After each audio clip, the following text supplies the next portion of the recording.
I imagine if you are anything like me, there have been times in your life where you felt just like the singer today in the song Mr. Cellophane, like a person who could be seen right through. My guess is that you have felt it because I am an only child with a theater degree who gets asked to speak to people, and I still feel that way sometimes. So my guess is it's a common experience. Often, I think we feel that way because we are in hiding on purpose from other people, particularly parts of ourselves that feel like the kind of thing that shouldn't be on display or that would jeopardize a job or a relationship, the kind of thing that would bring our worst fears to being, our secret, invisible selves. What would you do if you had the opportunity to just let people know that part of you? Me neither. There is a website called PostSecret that I've been following for a number of years. Maybe you've heard about it. It existed prior to the rise of social media. And in PostSecret, what happens is that people write on a postcard things about themselves that nobody else knows, that they've hidden from others, and they mail it to the man who runs the organization, and he posts it for them without their names associated. Some of the things that are shared are frightening or sad, a crime. Maybe it's joyful or silly. But the one thing they have in common is that nobody else knows this about the people who share. This one says, "In the basement, I found my grandmother's old typewriter, and I've been using it to type up Robert Frost poems and send them to people anonymously. It's so much fun."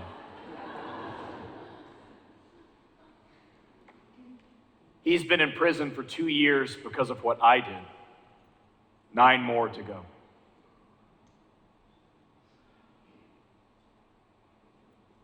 Everyone who knew me before 9/11 believes I'm dead.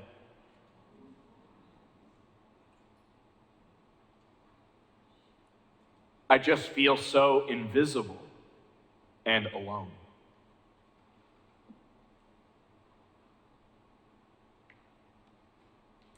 After I shower and wrap a towel around my hair and my eyebrows get pulled back, I like to pretend I'm a Vulcan.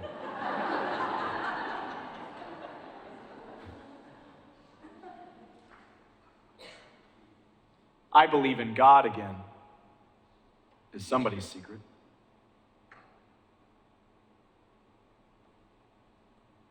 Whenever I see a large bird in flight, I say, "Oh, it's a peregrine falcon." Most people don't know what that is, and it makes me feel super smart.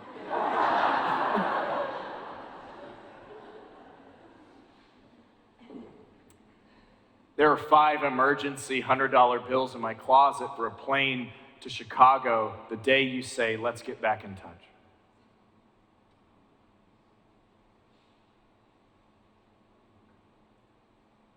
My friends and I hated going to church, and we always clapped during the offbeat just to annoy them.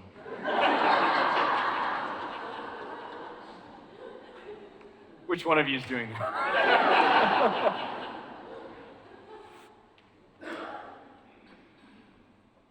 One of the special privileges of our vocation, one of the great joys and often hard things to hold, is that we know for a fact, because we know you, that that is true.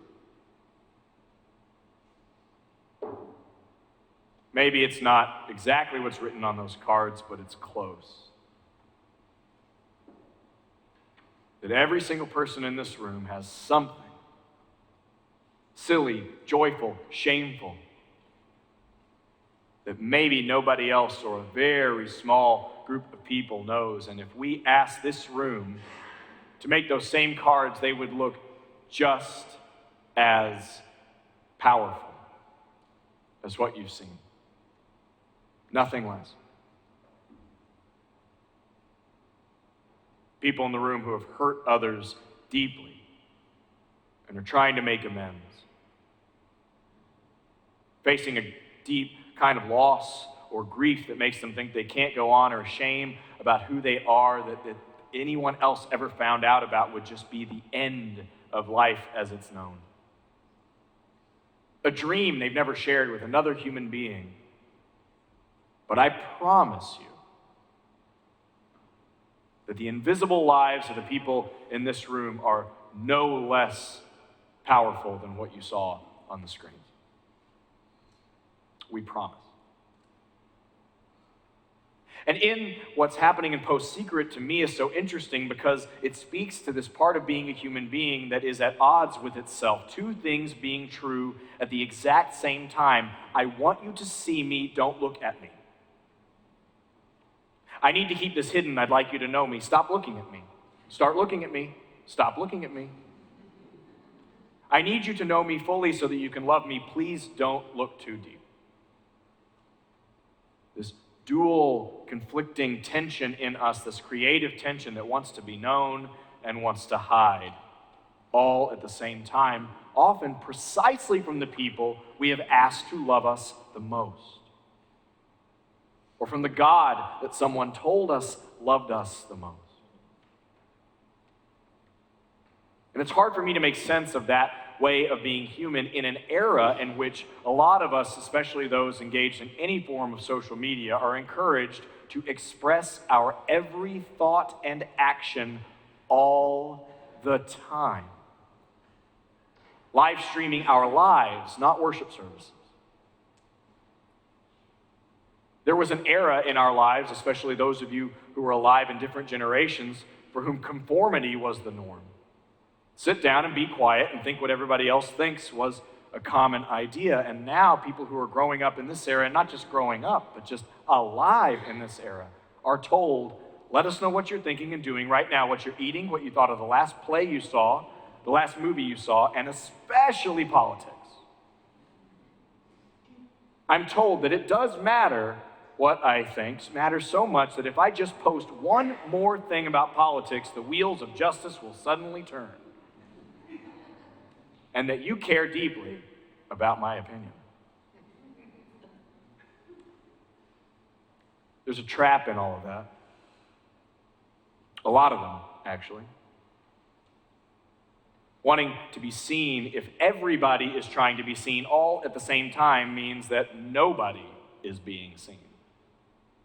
Because it's one directional. It also means that we get caught in the trap of comparing our worst to other people's best all the time. Because I promise you, again, from what we know and from what you already probably know, that what people post online and share about their lives, even in often meaningful reflections, but especially online, is not always true. The beautiful picture of the happy family, the new job where everything's going just right. I can promise you, because I know, because what I present to the world is a carefully cultivated image. I get to choose what you see, and I show you what I want you to see. And I bet you do the same. Even the bad news is chosen bad news. The trap is that we begin to believe that everyone else's delightful picture of their life is true, but my secret truth about my life is also true, and we're alone.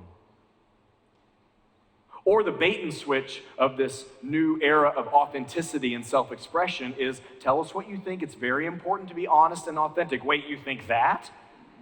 Now you're in trouble. But underneath all of that, underneath all of this era, is something true about us, which says, I desire to be known. I desire to be known and seen. Now, I grew up in a tradition that told me that the God of love knew me in my mother's womb and loved me not despite my faults, but whole. Loved me with them. In every church I've been a part of, that was still the lesson. In this era of constant self-expression, of the literal message that I need to be seen and then liked, if everyone is searching for it all the time, then attention, deep, meaningful attention, becomes one of the most holy, transforming commodities we have for ourselves and one another. Deep attention. the kind of intention that makes the invisible visible. There was a French philosopher named Simone Weil who worked in the early 1900s. And she said, even then, that attention was the purest form of prayer. For her, she said that's what school was designed to do in any form. All study was designed to bring absolute focused attention to what is right in front of you until the ego disappears and you are experiencing what is in its totality. She said you could do that during a math test. She said that if you told a student to study geometry for 4 hours and at the end of it they didn't learn any geometry but they had paid attention, something holy had happened and God showed up. The Franciscan teacher, Richard Rohr, the Catholic teacher, says that God is often in our lives what he calls hidden in plain sight. That if God is by definition everywhere, then God is easy to ignore. And that pure attention to the person and thing in front of you is one of the most meaningful ways to make the invisible, mysterious God known.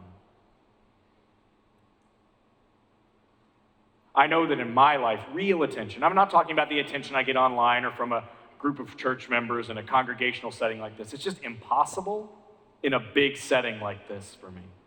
I'm talking about that one-on-one or small group moment of deeply trusted people.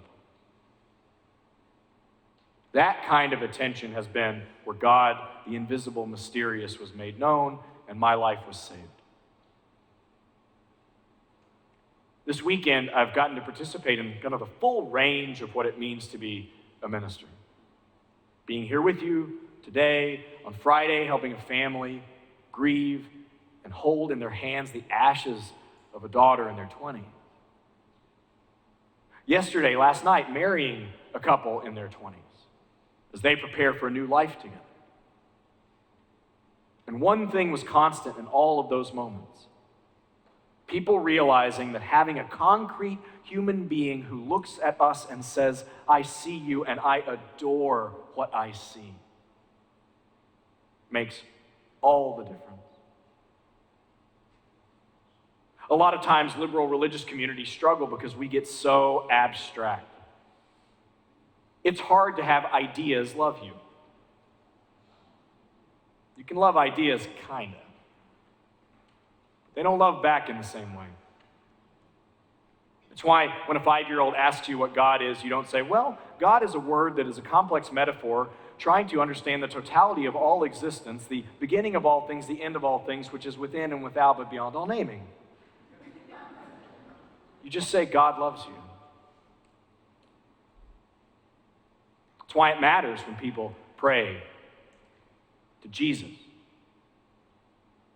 to a statue of Vishnu, a concrete embodiment of a form that says, I see you and I adore you. That's why it's not enough to say you are loved in the passive voice, but to say, I love you, and only to say it when you mean it.